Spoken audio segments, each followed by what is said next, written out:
Estamos de vuelta con más de Artículo 18. Los árboles absorben el CO2 o dióxido de carbono del ambiente y lo transforman en oxígeno. Es decir, actúan como un filtro natural que desecha lo malo y nos devuelve lo que beneficia a los seres humanos. Todos recordamos esa frase aprendida en nuestra etapa escolar sobre la importancia de los árboles. Pero ¿qué estamos haciendo quienes vivimos en las ciudades y qué están haciendo las autoridades para que nuestro aire pueda filtrarse adecuadamente? Según la Organización Mundial de la Salud, para el 2050, 2/3 partes de la población mundial vivirán en áreas urbanas. Eso significa que las ciudades siguen creciendo rápidamente. Y si no se toman medidas de planificación, ese crecimiento podría implicar riesgos para la salud de sus habitantes. Desde hace 8 años, Guayaquil se enfrenta al cuestionamiento sobre si el número de áreas verdes y de árboles es suficiente o no para la ciudad. El índice de verde urbano de 2010, medido por el INEC, ubicó a la ciudad muy por debajo de la cifra de metros cuadrados de área verde por habitante recomendada por la Organización Mundial de la Salud. Específicamente, 1.12 frente a los 9 sugeridos. Sin embargo, en julio pasado, la administración municipal anunció que en los actuales momentos la cifra había sido ampliamente superada, llegando a 25 metros cuadrados por área verde por habitante. ¿Cómo fue que creció drásticamente la cifra? ¿Cómo se miden las áreas verdes? Esto y más nos contará Lucero Llanos en este reportaje. Hace 8 años se hizo pública una polémica cifra. En nuestro país, solo el 5% de las ciudades cumplía con el mínimo de verde urbano sugerido por la OMS. Es decir, que solo 10 de los 221 municipios del país cumplían o sobrepasaban los 9 metros cuadrados de área verde recomendada por habitante.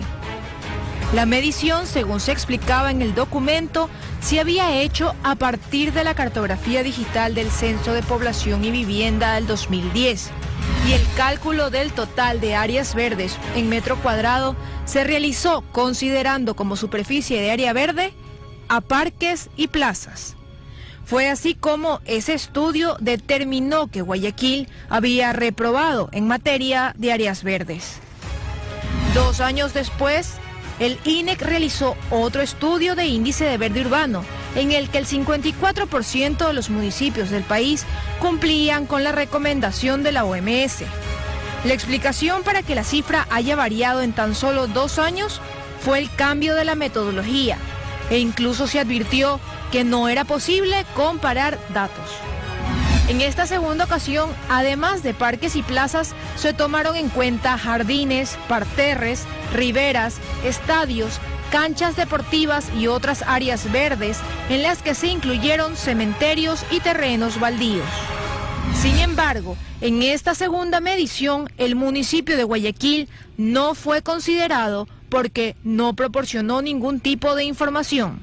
En el 2012 generan ellos un formulario que nos lo remiten a nosotros para que lo llenemos, pero eso tomó un tiempo, fue remitido en el mes de enero del 2014 al INE, pero esa información no está reflejada en la página web del INE. Todavía consta como 1.13 metros cuadrados habitante. Está la de 2010 y la de 2012. Que la del 2010 y la 2012. 1.12 y la de 2012 que es no hay. No hay, pero nosotros tenemos información de 24.58 metros cuadrados. Tanto es así irreal la información que estamos indicando que el INEC en el año 2014 hace un ejercicio, aquí está, el índice de verde urbano, año 2014. Este se los hizo remitir solamente a los organismos públicos. Así es. Este no consta nada. No consta, y entiendo que no es oficial, pero ellos, dentro de su análisis o del ejercicio que hicieron, índice verde urbano 2014, ponen 33.77 metros cuadrados, cifra que está por encima de la que nosotros estamos indicando, que es 24.58. ¿Y por qué entonces esa diferencia de la medición con el INEC y la de San Vito, que les dice que tienen Lo que pasa es que San Vito lo hizo en base a formulario y en base a un barrido de la ciudad. El INE lo hace con otra metodología, lo hace con ortofotos y con un software que se llama GIS. Para empezar, debemos entender qué es el verde urbano y cómo se mide. El verde urbano comprende el patrimonio de áreas verdes o de zonas terrestres de particular interés naturalístico o histórico-cultural, manejado directa o indirectamente por entes públicos existentes en el territorio. Florencio Comte, decano de la Facultad de Arquitectura de la Universidad Católica de Santiago de Guayaquil, explicaba en un artículo publicado en Diario Expreso en julio pasado que para medir el verde urbano la Comisión Europea establecía que no debían incluirse en la medición de áreas verdes públicas los jardines y áreas verdes privadas, cementerios, parches de vegetación natural y áreas agrícolas que estén dentro de los límites urbanos, ni tampoco los parterres arbolados. Al hablar con Artículo 18 va más allá y explica que el concepto de área verde debe estar ligado a su interacción con la ciudadanía. No solamente es establecer cuántos metros cuadrados de áreas verdes por habitante, sino que si esa área verde es un área verde que tiene accesibilidad a esos habitantes y a qué distancia de acceso está de esos habitantes. Sí, tiene que ser un área verde útil. Áreas verdes útiles, por ejemplo, están los parques, los espacios públicos.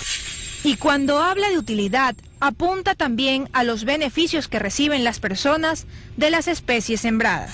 ¿Qué especies son las que están siendo utilizadas? Si son especies que nos están dando sombra, por ejemplo. O sea, hay espacios o calles que están llenas de palmeras, que si bien son contabilizadas como áreas verdes, pero no prestan toda la utilidad que daría un árbol.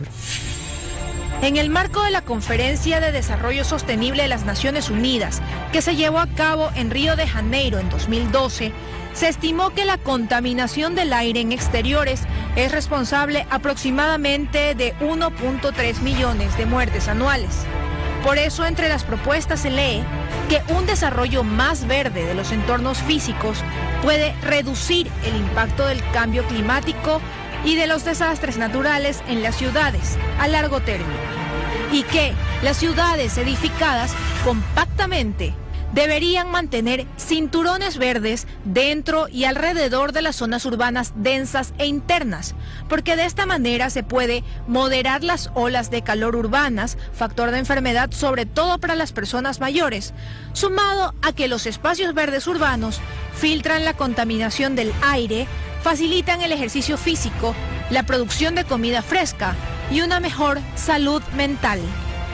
Se estima, por ejemplo, que un árbol grande puede absorber hasta 150 kilos de CO2 al año y que pueden ayudar a enfriar el aire entre 2 y 8 grados. Existe un fenómeno que se llama la isla de calor urbano. Hay una zona que genera más calor durante el día, puede ser los centros comerciales, puede ser los centros urbanos donde se concentra la mayor actividad humana durante las horas de trabajo. Es por eso que nosotros tenemos que regularlo y equilibrarlo con vegetación, con espacios abiertos, con espacio público, de tal manera que durante el día podamos regular la actividad, podamos regular la temperatura. Félix Chunga, docente de arquitectura especializado en urbanismo, lideró un estudio precisamente sobre este tema y asegura que pudieron identificar cuáles son las áreas de Guayaquil en las que todavía no es suficiente la cantidad de espacios verdes. El sector con mayor generación de calor en Guayaquil durante los años 2013, 2014 hasta 2016 están al noroeste de la ciudad, por las Orquídeas, Pascuales hacia el norte y hacia Monte Sinaí hacia el oeste. La zona de Vía La Costa también es una de las zonas que registró altas temperaturas durante los últimos años, temperaturas que están por sobre 1 o 2 grados al centro de Guayaquil. Zonas con menor temperatura son las zonas que pueden ser inclusive las del centro de Guayaquil, pero no porque no generen calor, sino porque tienen la brisa del río. Las zonas del sur de Guayaquil, a más de tener una brisa que todavía les llega del río, son sectores que se puede encontrar en las avenidas principales árboles de gran altura, árboles que están cubriendo la calzada y que pueden regular el efecto del asfalto o el efecto del concreto. Además, los árboles de las urbes regulan el flujo de agua. Guayaquil es una de las ciudades más propensas a inundaciones y si no tenemos barreras vegetales que nos protejan, como son los manglares y todos los árboles que pueden capturar toda esta agua ya y ser un drenaje natural, entonces estamos perdidos. De acuerdo a las cifras anunciadas por el municipio de Guayaquil, en los actuales momentos, el índice de áreas verdes en la ciudad es de 25 metros cuadrados por habitante. Es decir, que teniendo en cuenta que la población de Guayaquil es de casi 2.3 millones de personas, estaríamos hablando de que Guayaquil tiene un poco más de 57 millones de metros cuadrados de áreas verdes, lo cual representa el 16.5% del total de su superficie, o sea, casi su sexta parte.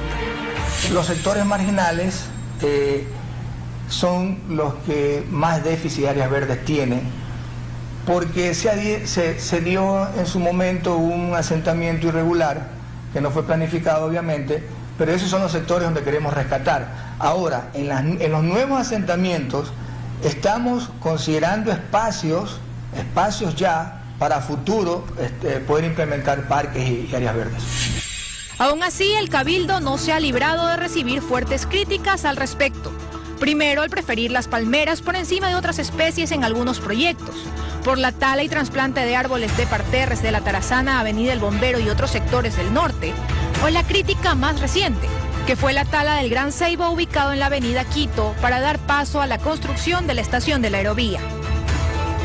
En estos casos, si es que hubiera la ley o si hubiera la ordenanza de árboles patrimoniales y a ese árbol, porque ese árbol lo hubiera sido considerado patrimonial, no hubiera pasado, porque ya tuvieras realmente las bases con las que puedes trabajar como urbanista, como constructor, hasta como municipio. Ya eso te da las bases para hacer las cosas bien y saber cuándo tienes que tomar una decisión importante de talar o trasplantar un árbol. Porque también hay especies que no se pueden trasplantar, el ceibo no era trasplantable. No existe una técnica en los trasplantes, son muy a la criolla, entonces vienen y para hacerte un trasplante talan prácticamente la mitad del árbol, o sea, no lo dejan con ramas y no permiten que luego el árbol pueda desarrollarse y tener otra vez una característica de un árbol. Muchas veces la ciudadanía o los que opinan sobre este tema no saben qué existe abajo, en las obras de infraestructura. Entonces, eso es importante considerarlo, porque la decisión se la toma en función del lugar. O sea, por eso digo, el árbol correcto en el lugar correcto. Este tiene palmeras porque el parterre es muy angosto, ahí no cabe árbol, porque inclusive acuérdense que en las 17 pasan buses, y los árboles ahí no van a funcionar. Sobre el tema de la Avenida de las Américas, tiene una particularidad, las palmeras fueron puestas en zigzag, o de forma lateral, no en el centro del parterre. No fueron puestas en el centro del parterre porque abajo pasa un acueducto. Lo mismo pasa en la avenida Orellana, porque en el centro pasa un acueducto que abastece de agua a todo el norte de la ciudad. Poner árboles ahí sería un crimen. Entonces, esta es una forma de compensar. Los trabajos de regeneración urbana consideran esto. Entonces, es una forma de compensar el déficit que hay en ciertos sectores de la ciudad, que los hay. Definitivamente los hay, eso no lo podemos negar, pero la idea es, y como meta nos hemos propuesto de darle esa calidad a estos sectores donde hay déficit. Este último punto hace a su vez preguntarnos qué tan a menudo el guayaquileño integra a los árboles adultos en su arquitectura. Dos ejemplos para aplaudir son el diseño de la parada de la Metrovía de la Biblioteca Municipal en el centro de la urbe, si de espacios públicos hablamos, y la Casa de la Familia Orellana Espinosa en el suburbio de Guayaquil, como un ejemplo ciudadano. Pero esto no siempre ocurre. La Fundación Liguana recientemente protestó por el futuro de 4 árboles que no habían sido integrados en el diseño de un proyecto de negocio que se desarrolla en el sector de Vía a la Costa. Andrea Fiallos es fundadora y presidenta de dicha fundación, una de las más activas cuando de árboles y áreas verdes se trata. Asegura que ellos trabajan principalmente en la educación de la ciudadanía, pero que esto no es suficiente. El tema de la sostenibilidad es un tema que involucra a la parte, al sector privado, al sector público y a la comunidad. Esos tres tienen que aprender a trabajar en conjunto para poder llegar a conseguir resultados a corto, mediano y a largo plazo. La gente que conoce nuestro trabajo nos llama y tenemos miles de llamadas diarias en las cuales tenemos denuncias y nos encantaría trabajar y ayudar a todo el mundo, pero hay cosas que hay que manejarlas como son, o sea, desde donde realmente puede haber un cambio, y esto es por medio de leyes y de ordenanzas. Por ese motivo, la agrupación ha desarrollado un proyecto de ordenanza que tiene previsto entregar al alcalde para que sea evaluado e incluido. Comenzando con los árboles patrimoniales, los árboles que ya deben de ser considerados como un activo de la ciudad y que la gente debe conocerlos y que se deben de comenzar a informar a las personas que tenemos activos importantísimos y que son dignos de explotar turísticamente. ¿Hacia dónde va la ciudad? Seguir dotando obviamente de espacios verdes a la ciudad y ya ir implementando áreas donde en realidad los espacios, donde hay déficit de áreas verdes. Por ejemplo, la ordenanza que está preparándose, que es un plan de arborado urbano, va a considerar los jardines verticales y las terrazas verdes. Por ejemplo, el centro de la ciudad, tenemos claro que el centro de la ciudad tiene un déficit de áreas verdes, más allá de que los parterres están arborizados, pero sí vamos a implementar dentro de esa ordenanza, obviamente hay que hacer un estudio, ver incentivos a los edificios, etcétera, etcétera, para que puedan generar jardines verticales y las terrazas verdes. ¿Esa ordenanza para cuándo estaría y quiénes nomás están? Está en este momento en manos de la Corporación Andina de Fomento, que nos está apoyando y está en proceso de contratación. La Organización de las Naciones Unidas para la Alimentación y Agricultura, FAO, afirma que una ciudad con una infraestructura verde bien planificada y bien manejada se vuelve más resistente y sostenible. Y asegura que a lo largo de su vida los árboles urbanos pueden proporcionar unos beneficios que valen 2 o 3 veces más que la inversión en su plantación y cuidado. Por eso, para los expertos, se debe hacer más énfasis en la planificación. Necesitamos tener una ciudad realmente pro árboles, que podamos sembrar árboles, que sepamos cuáles son las especies indicadas, porque tampoco es sembrar por sembrar, que podamos hacer un buen trabajo de suelo, porque eso es lo más importante. Entonces, para hacer las cosas bien hay que planificar no aquí a 5 años tapando baches, hay que planificar de aquí a 100 años, hay que ver mucho más adelante. Un espacio, un área verde accesible, ¿a qué distancia mínimo de donde están residiendo los habitantes? Normalmente se habla que no debe estar mayor a 400 metros de distancia, que una persona debería tener un área verde de uso público. Y como opciones para incrementar el número de áreas verdes, la experiencia de otras ciudades puede servir de guía. Podemos tener distintos tipos de intervención, ¿no? Desde las intervenciones como en Corea, en donde han destapado autopistas completas para generar nuevos espacios públicos, como podemos tener unas estrategias un poco más modestas, como en Estados Unidos, el cambiar terrenos baldíos y hacerlos espacios públicos de bolsillo o espacios públicos compactos. También tenemos ejemplos en donde grandes avenidas de mucho tráfico o de mucho tránsito peatonal han sido cambiadas para espacio público, han sido cambiadas para áreas verdes o han sido cambiadas para parques acuáticos, pero que siempre sirvan a la comunidad. En primer lugar hay que decidir qué es lo que queremos hacer. Queremos hacer muchos parques, muchos espacios públicos dedicados al turismo, o queremos tener espacios públicos de calidad que le sirvan a la comunidad, que le sirvan al medio ambiente y que de una u otra manera le sirvan al desarrollo de la ciudad.